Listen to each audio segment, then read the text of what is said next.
দেখো কাঁচের মতো স্বচ্ছ বর্ণহীন সোহাগা গুটিতে, মানে কি আমাদের দেখবে একটা হচ্ছে আমাদের ল্যাবরেটরিতে একটা এরকম সাদা রঙের স্বচ্ছ বোরাক্স বিড পাওয়া যায়, ঠিক আছে। সেই বোরাক্স বিডের সংকেত হচ্ছে Na2B4O7 বা NaBO2B23, এই দুটো একই জিনিস। Na2B4O7 কী করে, এই যে সাদা রঙের বিডটা বিভিন্ন রকম যে আমাদের গলনা মানে মেল্টিং করার জন্য আমাদের কী হয়, কোনো একটা পদার্থের মনে করো মেল্টিং পয়েন্ট খুব বেশি একদম বহু টেম্পারেচার দিতে হয় মেল্টিং, তখন আমরা যদি ওই বোরাক্স বিডটাকে আমরা সেখানে দিয়ে দিই, কী হয় জানো তো, তাড়াতাড়ি মেল্টিং হয়ে যায় কম্পাউন্ডটা, অত আমাদের এনার্জি খরচ করতে হয় না, অত আমাদের সেই তাপে নিয়ে যেতে হয় না, কত কাণ্ড করতে হয় না, তাড়াতাড়ি মেল্টিং হয়ে যায়। সেই জন্য আমাদের Na2B4O7 আর NaBO2B23 এখানে 2 দেওয়া উচিত ছিল, ঠিক আছে, 2NaBO2B23 দিবে তোমরা।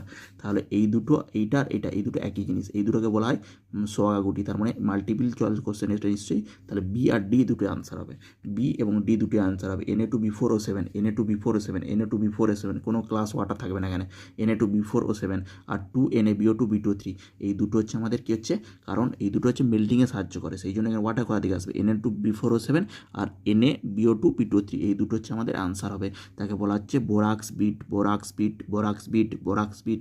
Bit test, Na2B4O7 2NaBO2B23।